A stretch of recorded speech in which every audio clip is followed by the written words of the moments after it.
In this Char Hub podcast, we speak with Chris Glaudel, a senior leader at Community Housing Aotearoa and consultant in the affordable housing sector. With over 2 decades of experience in housing development and asset management, Chris brings valuable international perspective to New Zealand's housing challenges. Before moving to Aotearoa, Chris oversaw extensive housing portfolios across multiple states in the US, working with vulnerable populations and developing innovative funding models. His journey from being a Peace Cor volunteer in West Africa to housing advocate has been driven by a deep belief in housing as a foundation for community wellbeing. In this episode, he shares insights on creating sustainable, affordable housing solutions for all New Zealanders. Chris, thanks so much for taking time to talk to us today. We're really excited to hear a bit of your story from life back in the States pre-Aotearoa and all the bits in between. So thanks very much for coming along today. Oh, looking forward to it, Paul. Let's start with your early life in the States. Where did you grow up and where are you from and what's the family situation for you?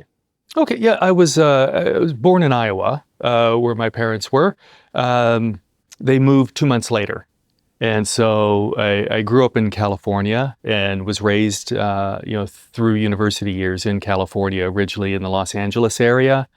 And for those that have followed like the wildfires and things that have happened this year, I remember twice as a child being evacuated. We lived in a community that's now called Rancho Cucamonga. They upscaled the name after we left. I don't know if there was any relationship to that, but and from there moved to Bakersfield, which is in the Central Valley of California, rich agricultural area and also an oil area. And it's a community for people that have read literature like John Steinbeck, Grapes of Wrath. That's where the Okies and the Arkies settled and began working in the oil fields there. And so from about the time I was in year 3 through first year of university was there in Bakersfield. And what did you choose to study? Oh, it took me a while, starting down a kind of a hard science path, microbiology, zoology, chemistry. It turned out I had a hard time memorizing all that stuff, and I had always been drawn to history. I was in middle school, and I subscribed to U.S. News and World Report, which was a magazine focused on international affairs and politics and things.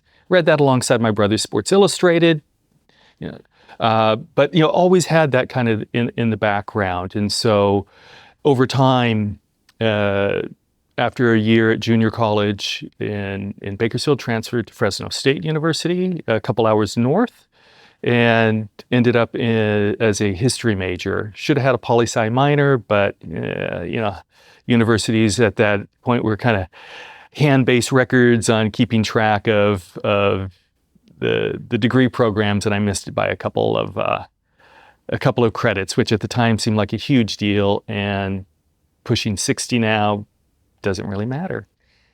I'm aware that you spent some time serving abroad. How did that come to play, and where did you go, and what sort of activities were you up to when you were overseas? Yeah, so as many liberal arts majors, that last year of university, you start to think, what are you going to do? You've got this history degree, which gave me that solid foundation in reading, writing, analyzing.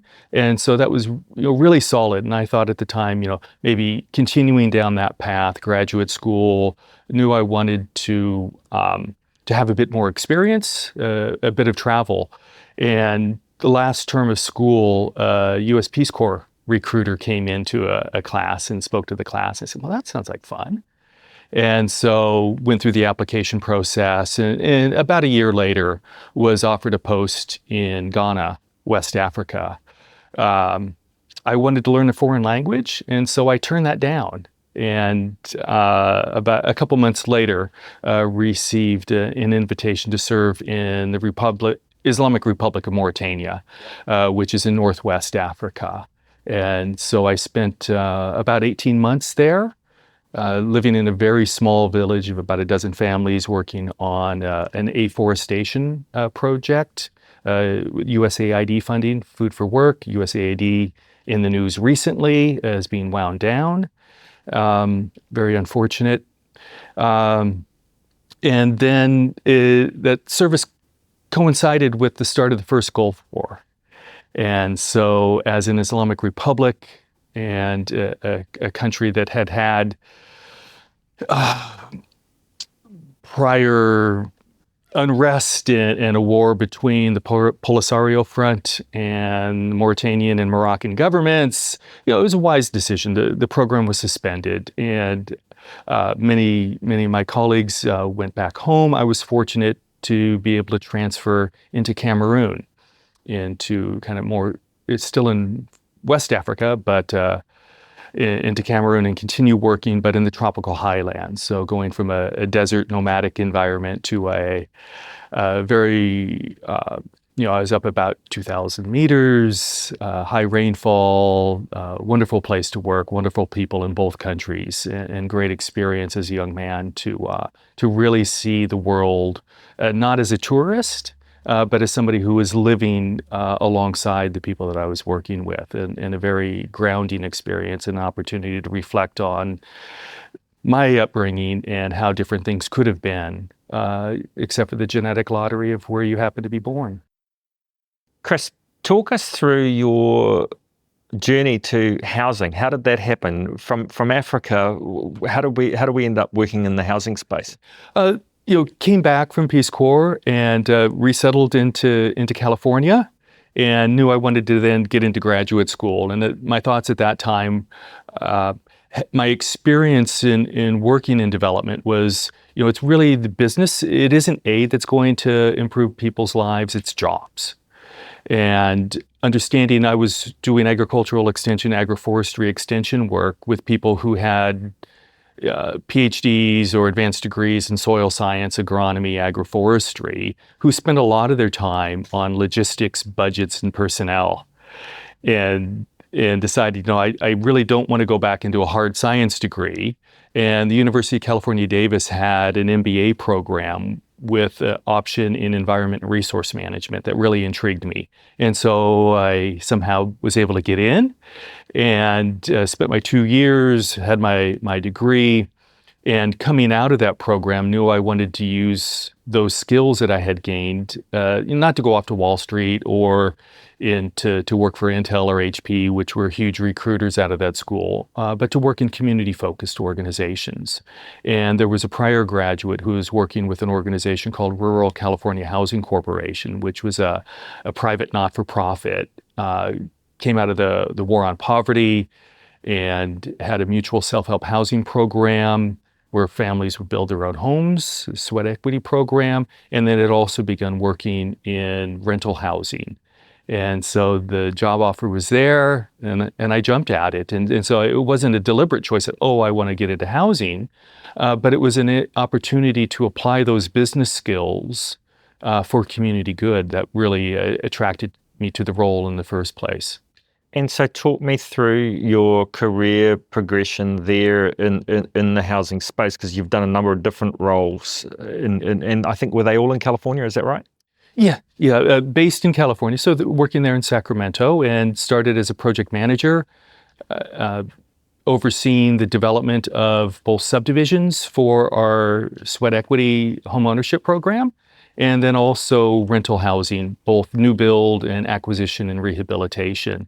And through those, dealing with finance, contracts, hiring architects, engineers, others, negotiating in the rental housing space, acquisitions of rental housing, and then also partnership agreements using the tax credits and bonds. So it really gave me the chance to be exposed to a wide variety of disciplines, and also to utilize the financial skills. But always at the core of it was providing housing opportunities for low and moderate income households, including those pathways into home ownership. So I was a project manager for about 3 years, and then was overseeing housing development. And I had about 5 or 6 project managers working for me. That was another 5 or 6 years. And during that time, the organization merged, affiliated with Mercy Housing California, part of a national organization originally founded by 13 congregations of women religious that had come together recognizing housing needs in their community and putting that forward, and strong connections into the Catholic Church, into those congregations. And so worked with some phenomenal people over that time. And it was an organization that was willing to take on those projects that nobody else wanted, at the leading edge of addressing homelessness and the housing first approach. And within that time, the organization had been around for about 30 years. And we had always viewed ourselves as a housing developer, a housing manager, a resident services provider, and hadn't really hooked in strongly into our asset ownership. We had an asset management function that was more focused on compliance with regulatory agreements and meeting our partnership obligations for tax credits and other things. And we had properties that we had acquired and rehabilitated 20 years earlier that needed another facelift. And so I stepped into that role in asset management and oversaw a portfolio of 120 properties everywhere from San Diego all the way up to Redding in California, things in downtown San Francisco to small towns in the foothills of the Sierras, and across a range of tenant profiles. So about a third of that was for elderly, and about a third was for just lower income working households. Because, it turns out in San Francisco, and it's gotten even crazier, but people on 70, 80K couldn't afford to live at the prices. And then a portion of the work was really at that harder end of people who had really been excluded from access to housing and had other barriers to maintaining housing. So about a third of that was working in the homeless space and assisting people in their journeys to recovery and to stability. And so there was about 5,000 apartments, 120 development sites. And over time, because I was part of a national organization, had the opportunity to support and work with colleagues in Washington State, Colorado, Arizona, in Utah.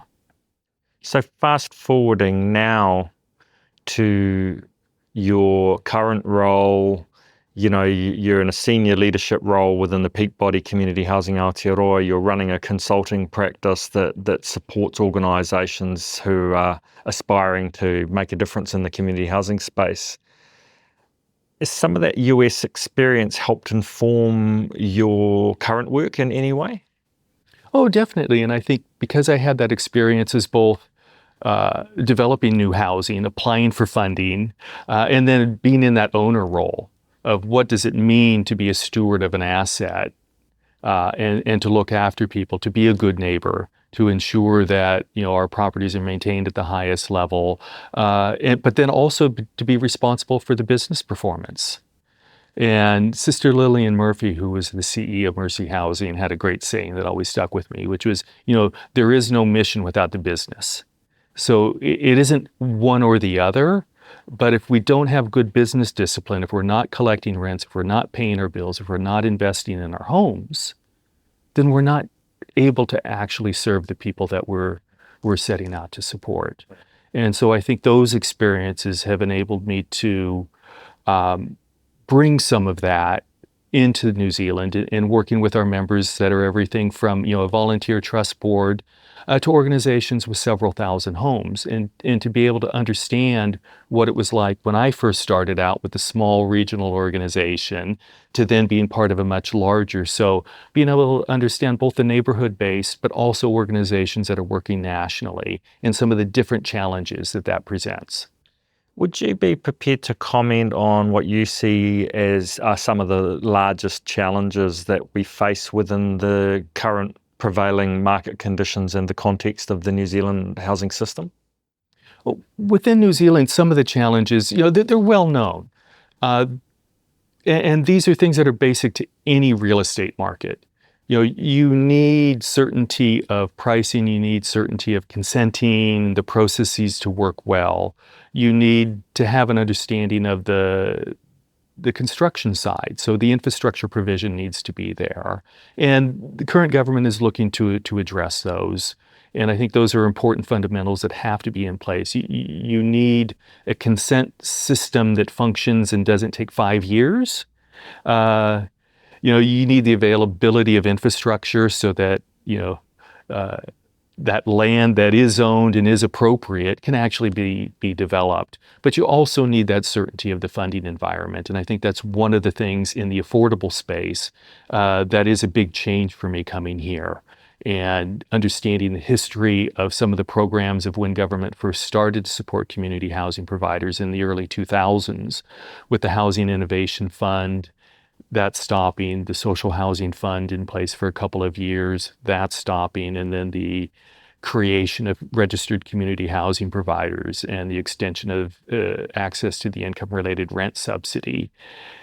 And so those stop-starts, what I had experienced in the U.S. was the main funding vehicle was a low-income housing tax credits that was put in place by Ronald Reagan as part of the tax reforms in 1986, and it continues today.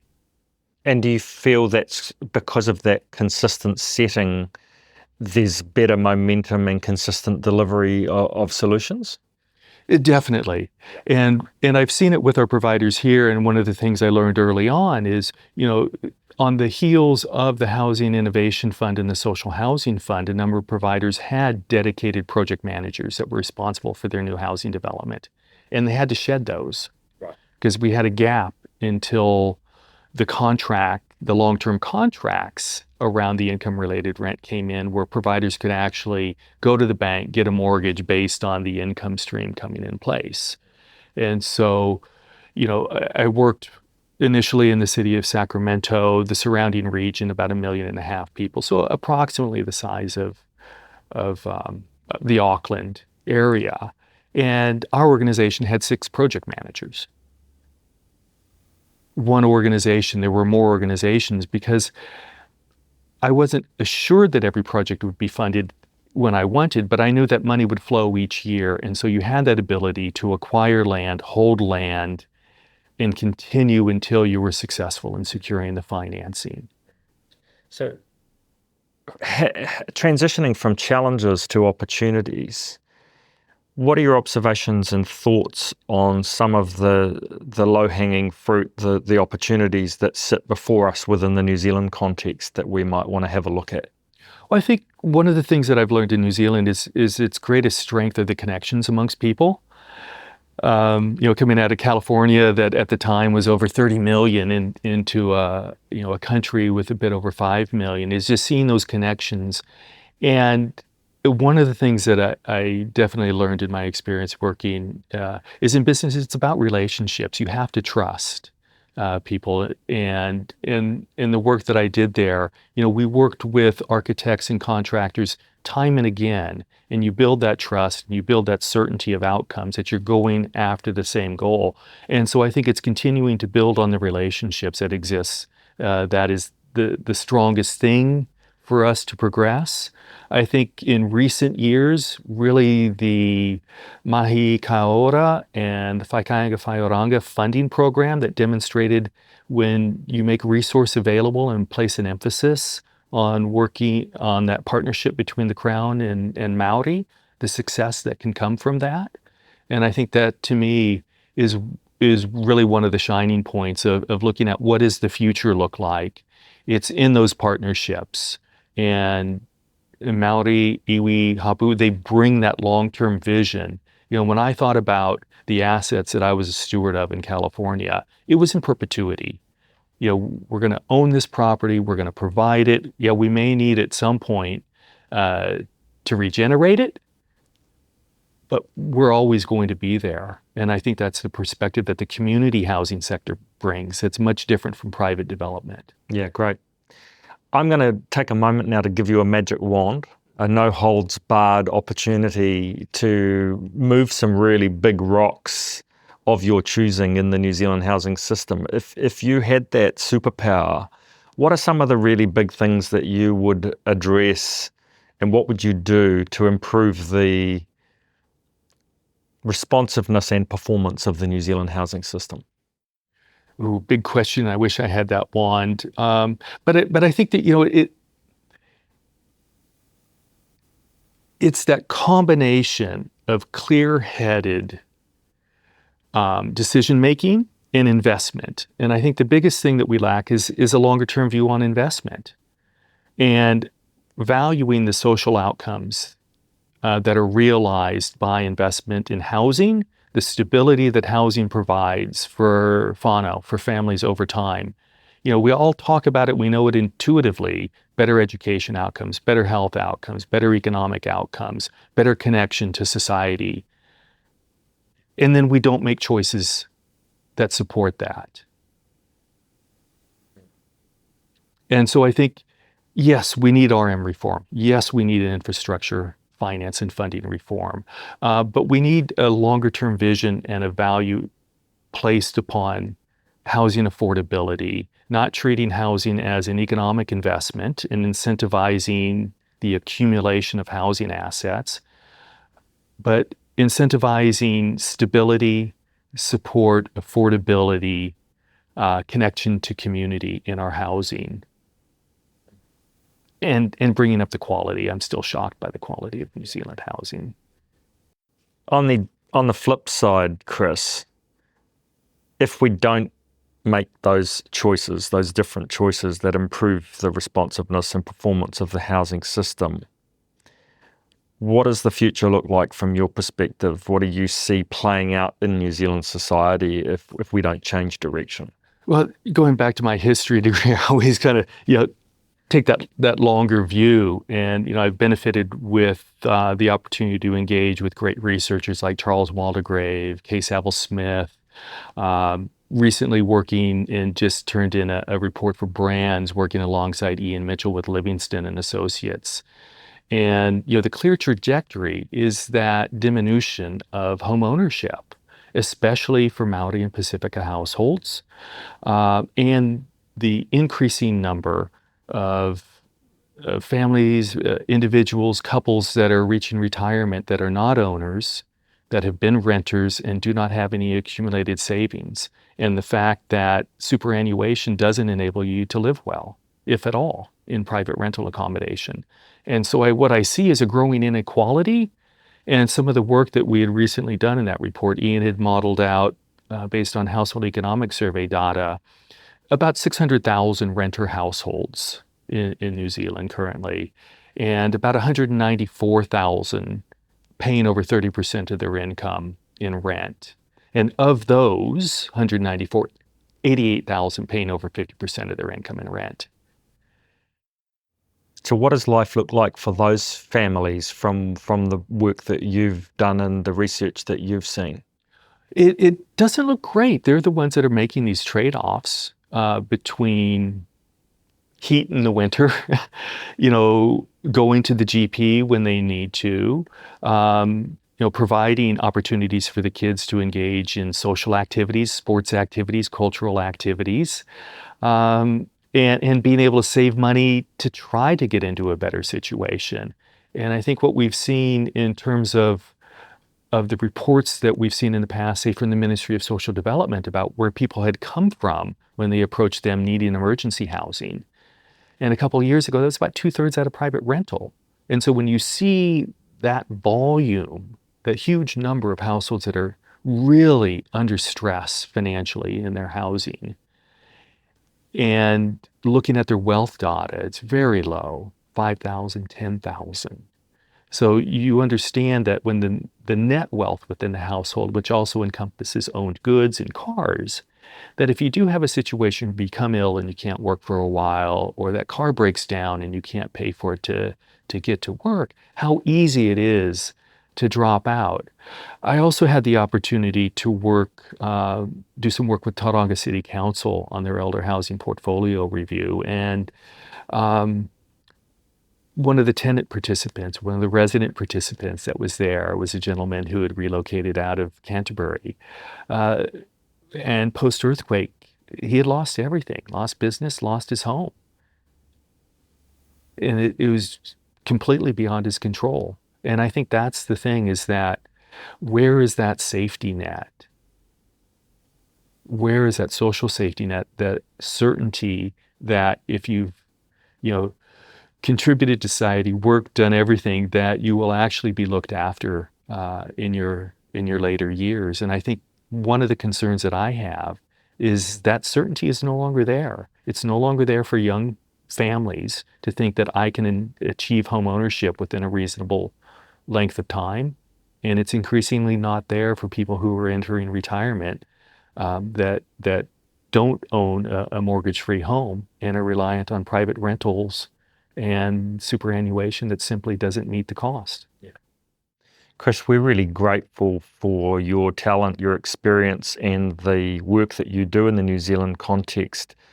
At the heart of it, what is it that drives you to work in this space? Ooh, probably a bit of insanity. But I guess you asked earlier about my early experiences in working overseas. So when I worked in Mauritania, it was on the back end of the famines that happened in the 70s and 80s.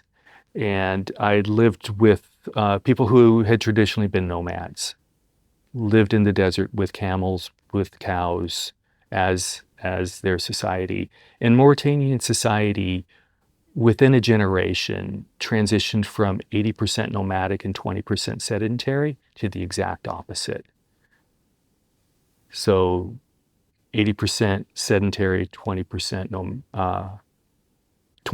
still living the traditional nomadic way of life.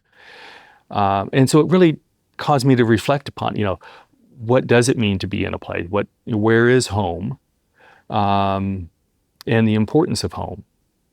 And so I think reflecting on my own upbringing, being fortunate to be raised in a two-parent household, in home ownership, I can remember the first time I went to a friend's house, it was probably around year 5, who lived in an apartment.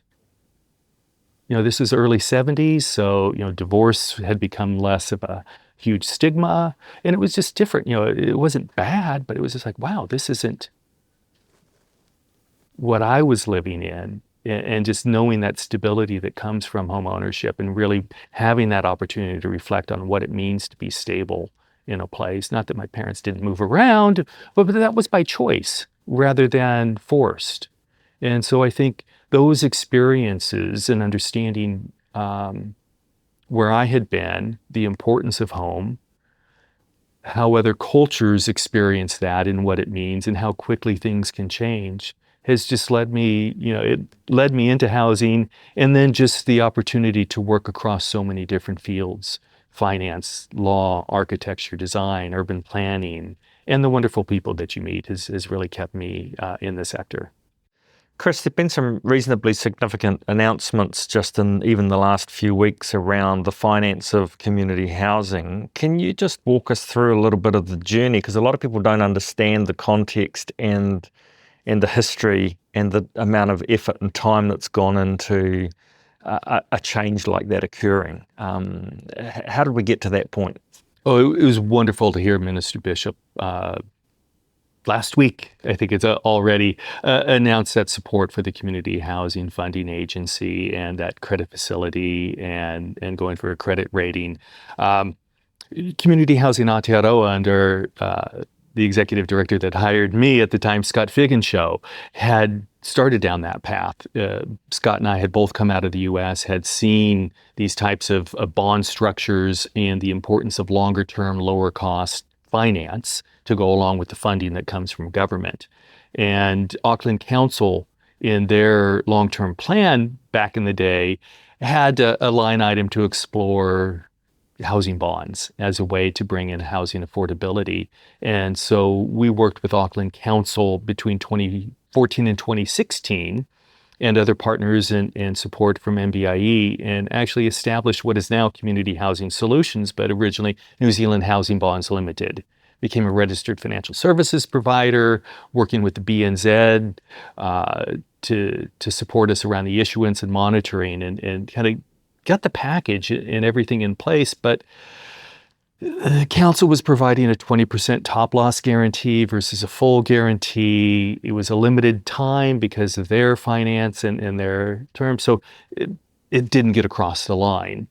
But we learned a hell of a lot along the way. And we continued to work with partners after that. And it's great to see Community Finance and James Palmer and the crew there that were able to stick with it and to be able to get us to this point. But it's one of those things where it is a fundamental building block to have this. Every other OECD country basically has either direct government lending or some type of bond aggregator that brings this together because it's just so much more efficient. And over time, what you see is it is able to move on from that government support because it builds its own balance sheet, it builds its own reputation and financial strength. And so I really think that, when people are looking back and having these interviews in 20 years' time, they'll point to that as one of those things that was a foundation for really supporting the longer term growth of community housing provision in Aotearoa. Excellent. And from a funding perspective, now that there's a system level improvement in the finance space, what do we need or want to see with regards funding such that because effectively I would put it to you that we have a housing affordability crisis, not a housing crisis. It's very specific, and sometimes that gets conflated unhelpfully in the public discourse. What are the next big rocks that we want to move in the funding and finance space to get things moving more quickly? To me, I think one of the best opportunities we have is how do we better utilize the over $4 billion every year we spend in housing supports? And how do we build assets? How do we build ongoing homes versus subsidized rents? And I think it's a shift. It won't be an easy shift. But I think that the creation of permanently affordable homes that are owned by Maori organizations, that are owned by community registered charities, not-for-profits, is the pathway forward. We have to increase the supply of homes that are targeted to support people based on their incomes, not as a discount to market, because the market is crazy. The market is a market based on wealth creation and profit making rather than supporting households and being affordable to them. And so I think that's the shift. Part of it's a mind shift, and part of it's a choice, a policy choice about how do we choose to utilize the over $4 billion that are funded every year, and only a small slice of that goes into actually building and retaining homes. Okay. And I think we need to flip that over time. It's not something that you can do immediately because we're spending over $2 billion on the accommodation supplement, supporting over 370,000 households right now. So you just can't turn that off. But I think what it is a dialing back. And the government likes to talk about social investment. And I think this is one of those that would be proven. Let's invest in the long term. Let's realize those benefits over time so that we aren't paying ever-increasing subsidies and getting poorer and poorer outcomes. Great. And a follow-on question relating to that, can you, for people, explain the retention and recycling and the risks of going down a leasing pathway? Yes. Yeah. So you mentioned, how did I get into housing? The reason that Rural California Housing Corporation was hiring a project manager was because the U.S. government in the 1970s had provided 20-year contracts to anybody and everybody to build affordable housing with the equivalent of the income-related rent subsidy payment. So it was a guarantee of a market rent payment. And there were limited partnerships that were set up across the country, built hundreds of thousands of homes, wildly successful. Yet there was no retention mechanism. And at the end of 20 years, they had the option to convert to market and move away from the subsidy. And so it was a housing preservation crisis. So those houses were lost from the social housing stock effectively. They were at risk of no longer being required to serve low-income households and receiving that government subsidy, but just go and get market rent. So that wasn't a big problem in say, the Midwest states, where land values weren't a problem, but in California, New York, Florida, the growth states in the Sun Belt especially, market rents had gone up so much, the land values had gone up so much that they were making a wise economic choice as a company to maximize their returns, and that wasn't to continue to serve poor people. And so the government was buying back and had grant programs that would come in enabled not-for-profits and cooperatives of residents to acquire the properties, their homes. And so there were 5 homes that we had applications for, and they hired me to try and work on those. Unfortunately, the HUD funding, the Ministry of Housing and Urban Development, or the Department of Housing and Urban Development funding ended. We were able to acquire 2, but not all of those homes. And so some were lost to market, and those residents were eventually displaced. So in the New Zealand context, we seem to be edging up our toes up to the line of going down a leasing pathway. What are your thoughts in terms of the underlying assets in the community housing and affordable housing space, and what ideally would be happening there? Well, I think ideally what we want to see is that all of those assets that are subsidized by government retain affordability over time. And so when it's held by a Maori, iwi, when it's held by a registered charity or other not-for-profit, not for dividend, it has to be utilized for that purpose going forward, especially in a registered charity. So that's the safest pair of hands if it's not sitting in government. And I think the opportunity is to look at different ways that we could bring in what we want from the private sector, which is their capital, maybe their development expertise, and those things, pay them their yield, but ensure that the asset is retained. And I think the low-income housing tax credit program in the U.S. is a perfect example.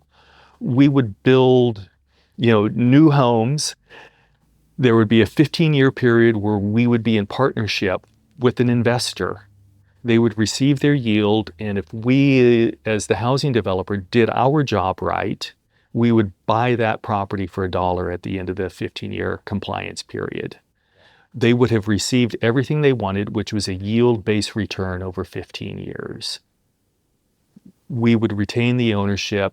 The regulatory agreements would ensure that the incomes of the households served and the rents were affordable for up to 55 years in California, 30 years in other states. And so that's an ideal outcome, is that you bring together the best of both sides, that ability of community organizations to look after whānau, to have connections, provide supports, and to retain the asset long term, and for that private capital to come in and provide the equity that's required. But that was enabled through the government funding that was there. Yeah. And so everybody had a part to play, but it brought in that private capital along with the funding for the long-term outcome. Yeah. Great. Chris, absolute pleasure talking with you today. Thank you very much for taking the time to sit with us. No, always good to chat, Paul. Always good. For more information about Chris and related resources, follow the link in this episode's notes. And don't forget to subscribe to the Char Hub podcast for the latest episodes.